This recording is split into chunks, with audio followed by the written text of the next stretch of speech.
यात्रेत एकमेकांना धक्का लागून शिवीगाळ करण्यात आल्याच्या कारणावरून एका युवकाच्या डोक्यात दगड घालून खून करण्यात आल्याचा खळबळजनक प्रकार कौलापूर तालुका मिरज येथे मध्यरात्रीच्या सुमारास घडला आहे. विश्वास कल्लाप्पा सुतार वय वर्ष 34 राहणार कौलापूर तालुका मिरज असं मृत युवकाचं नाव आहे. आणि या घटनेची माहिती मिळताच सांगली ग्रामीण पोलिसांनी तातडीनं घटनास्थळी धाव घेत ग्रामस्थांनी पकडून ठेवलेल्या संशयित हल्लेखोर रोहित उर्फ नवनाथ श्रीरंग नाईक वय वर्ष 24 राहणार कौलापूर मूळ राहणार मराठी प्रशाले नजीक भोसे तालुका मिरज यास जेरबंद केला. आणि या प्रकरणी मिरज पाल सुतार राहणार अवधूत कॉलनी कौलापूर याने पोलीस ठाण्यात फिर्याद दिली आहे. घटनास्थळावरून मिळालेली माहिती अशी की फिर्यादी सूरज याचा आत्तेभाऊ मृत विश्वास सुतार हा कौलापूर ते कुमटेफटा रस्त्यावरील रामकृष्ण पाटील यांच्या मालकीच्या विराट हॉटेल येथे वेटर म्हणून कामास असून तो हॉटेलमध्येच राहण्यास आहे.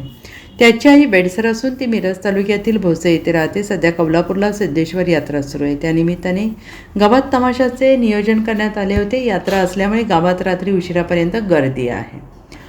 सिद्धेश्वर मंदिराच्या मागील बाजूस सोमवारी पहाटे 3:30च्या सुमारास विश्वास सुतार आणि संशयित हल्लेखोर रोहित उर्फ नवनाथ नाईक यांचा यात्रेत एकमेकांना धक्का लागला आणि यावरून दोघांमध्ये वादावादी झाली.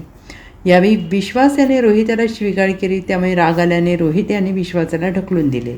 तसेच रस्त्यावर पडलेला दगड उचलून त्याच्या डोक्यात घातला. विश्वास जीवाच्या आकांताने ओरडल्याने परिसरातील ग्रामस्थांनी घटनास्थळी धाव घेऊन संशयित रोहित यास पकडून ठेवले, तर विश्वास यास तातडीनं रुग्णवाहिकेतून सांगलीच्या शासकीय रुग्णालयात दाखल केले. कौलापूर येथे घडलेल्या प्रकाराची माहिती मिळताच पोलीस उपअधीक्षक संदीप भागवत, सांगली ग्रामीण पोलीस ठाण्याचे पोलीस निरीक्षक भैरू तळेकर, सहाय्यक पोलीस निरीक्षक कल्याणी शिंदे, इस्माईल तांबोळी यांच्यासह अन्य कर्मचाऱ्यांनी घटनास्थळी धाव घेतली. त्यांनी हल्लेखोराला ताब्यात घेऊन अटक केली. दरम्यान उपचार सुरू असताना सोमवारी सकाळी 8:30च्या सुमारास विश्वास सुतार याचा मृत्यू झाला. Bureau report SBN Marathi, Sangli.